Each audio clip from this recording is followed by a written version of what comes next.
was only here for, I can't remember whether it was 11 or 12 years, and it would have been some of the earlier years. And I think for us, a lot of it was community outreach and thinking that, you know, the church could have a face in the community.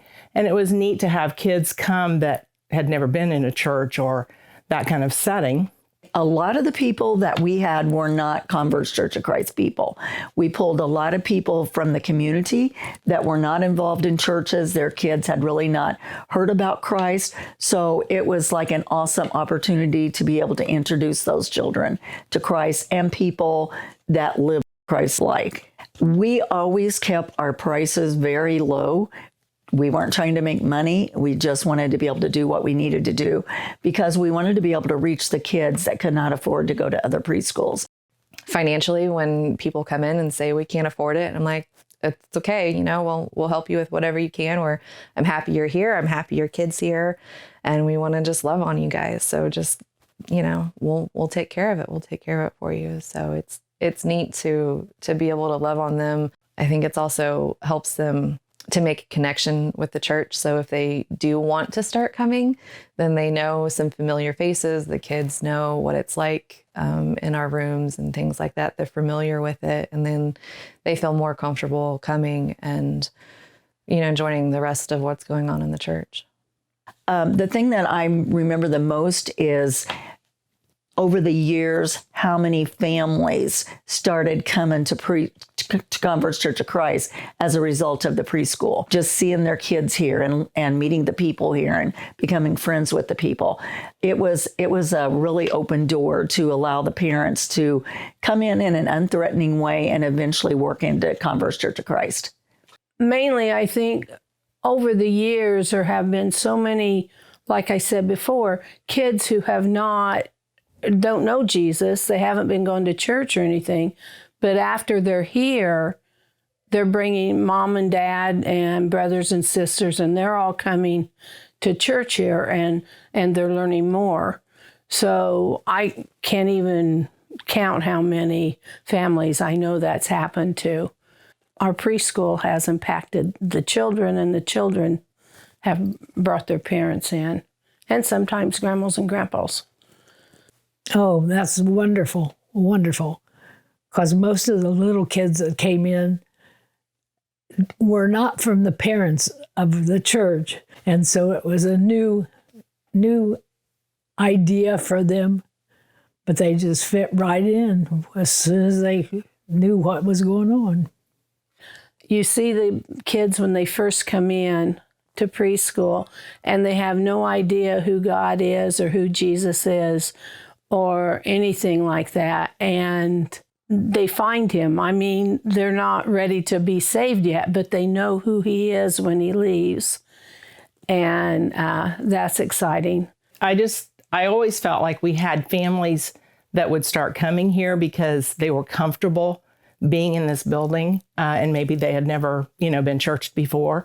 And we always got excited about that. But they built relationships with us as teachers first, and they were in the buildings for programs, graduations, and things like that.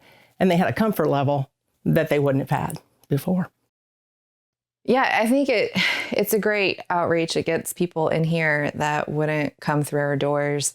And then they get to see Jesus, the kids do. And hopefully the parents get to hear stories of Jesus, and just to hopefully they look back on their time and be like, man, those ladies were just really nice, or they were really loving. Kids are important in the families.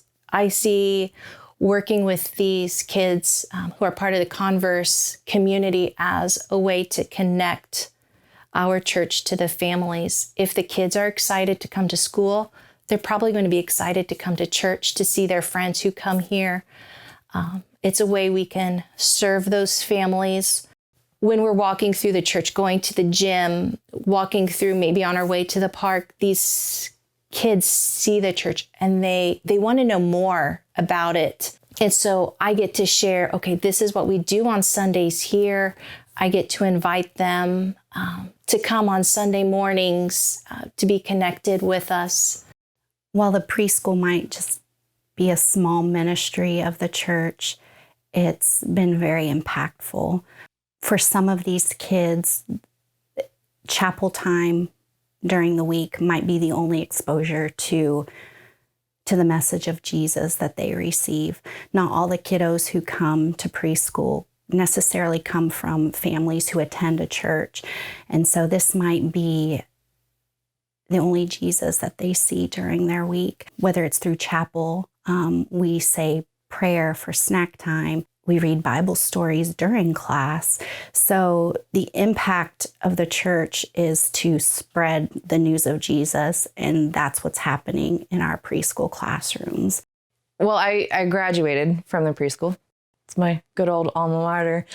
I think just the fact that this church and the congregation has cared about it for so long, I think speaks volumes. I like to say that it's not just our hairstyles and our clothes that have changed, but also it's evolved. When it started 40 years ago, preschool was a new idea, which is kind of hard for us to fathom because we just always knew it was around, but it was a new idea. So they were, opening the door to all of those children back then. They had a big old program.